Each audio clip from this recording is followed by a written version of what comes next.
Dungeons and Dragons: Honor Among Thieves is a 2023 fantasy heist adventure comedy film which was released March 31st, 2023 in theaters, and then 45 days later was released on Paramount Plus for home streaming. So I wanted to see this film in theaters but didn't get a chance to, and I figured it was going to come on streaming, just didn't know when or which platform or service it was going to be on. Luckily, it came on to Paramount Plus, and I caught it when it was released. I have to say, this movie was fun from start to finish.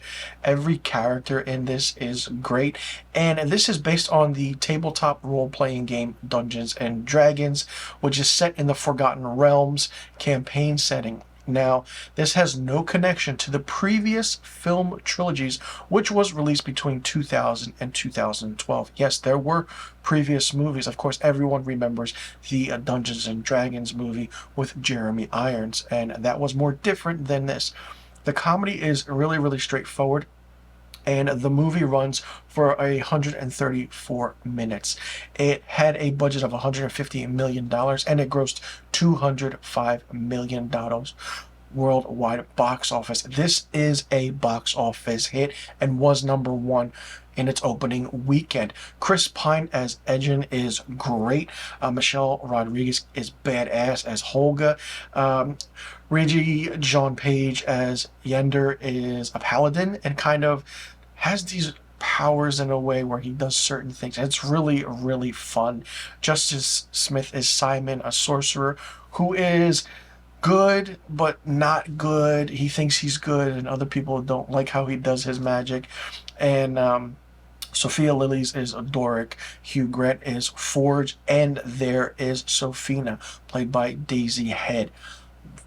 This entire movie is great. It's comedic, and it has an emotional connection as well. And the way it starts is great, and everything is so good. The CGI a little bit wonky at times, but it makes up for the big climactic scenes that happen in between. There is a great scene with a pudgy dragon, the cave dragon, which was hilarious. There is a ending gladiator scene, and I do want to say that most of the Dungeons and Dragons characters do appear in this gladiator scene. Now, Dungeons and Dragons had a reemergence because of Stranger Things, which brought it back into the pop culture realm. It's been popular since the 1970s and 80s and grew much more into anticipation in the 1980s, and it's a great role-playing game. I played it when I was younger, and I haven't played it since. And after seeing all this Dungeons and Dragons lore, myth, and everything that goes on with it, I feel like I have to get back into it. It's a really time-consuming game, but it's really well done. Very hard to have a board game transition into a movie. Those aren't popular. It's like a video game going into a movie. Very difficult, but that's coming out, and those are becoming more box office hits. I feel like Dungeons and Dragons, this is a box office hit and has gained that notoriety. I feel like a sequel will be done, and it should be done. Hugh Grant as Forge is sarcastic and witty, but he's not in the movie for very long. Maybe in the beginning scenes, I want to say maybe in the first hour or so, and then we don't see him until the last 30 minutes of the movie. And then Sophina is the real big villain. She's scary, and just to know that her aspect and her being the Red Wizard, and it's just scary at times. And the whole cemetery scene where they're talking to the dead, reawakening them, trying to find the helmet is so good and great. It's really done really well. I had a good time. Like I said, the only little iffy factor was the CGI, but other than that, everyone played a great part, great role. Michelle Rodriguez played that motherly role to Kira. Chris Pine is that father who kind of, tries to go out for his daughter, but then the daughter is, brainwashed by Uncle Forge and all that. But it's done really well, and how the timing is great, and certain aspects of how the portal works is also great. They go from one place to another. They can't work it, but then the camera work and the CGI for certain scenes are good, but then not too good. I love the idea of how certain things happen and were put together. The story is really well done. Also, it was a little bit too long. You could probably edit out the middle portions of the film and kind of put together some of the middle with the beginning and end, and that's your movie. This movie can actually be only 2 hours or maybe 95 minutes or even 100 minutes long, and it still would work. You could just add the extra deleted scenes in the DVD, the Blu-ray, home release for that matter, but this is really really fun.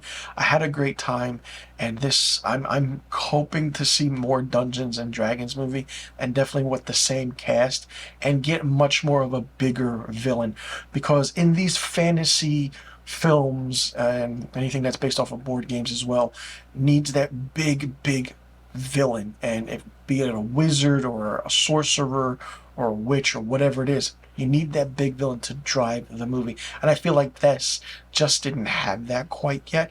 Safina was good, but I wanted more of her. We thought Forge was the one, but he wasn't in as much. It was just, focused on the thieves and them trying to gain certain things in order to share their wealth and everything, and this was fun, and I had a great time with this. And this is a highly recommended movie, and it's probably in my top 10 of best movies of 2023. Maybe even it'll be an honorable mention, but we will see. Dungeons and Dragons Honor Among Thieves gets 4 out of 5 stars. Let me know in the comment section below what you thought about Dungeons and Dragons Honor Among Thieves. Did you like it? Did you not like it? What did you think of it? Did you see it in theaters or did you wait for streaming? And if you did see it in theaters, what did you think about it? Did you like the aspect of seeing it on the big screen, or did you like seeing it on the small screen and streaming? And do you wait for movies to come to streaming after it comes out in the movies? I mean, now it's a 45-day window. It's not like in the past where we had to wait a year, 9 months, 6 months. Now it's just 45 days. If the movie's doing good at the box office, stays a little bit longer. But I mean, this is still playing in theaters as I'm doing this review, and it's really great just to see how it takes with the making money at the box office and then being on streaming. And also let me know what rating you would give Dungeons and Dragons Honor Among Thieves, and who was your favorite character, who's your least favorite character, and do you think this film needed a better villain, and did you like how the CGI looked, and what was your favorite scene and what was your least favorite scene? Let me know in the comment section below about all of the questions I just asked, and be sure you click that subscribe button, hit that notification bell for new review videos on my channel. I'll see you all in the next review video, and thank you for tuning in.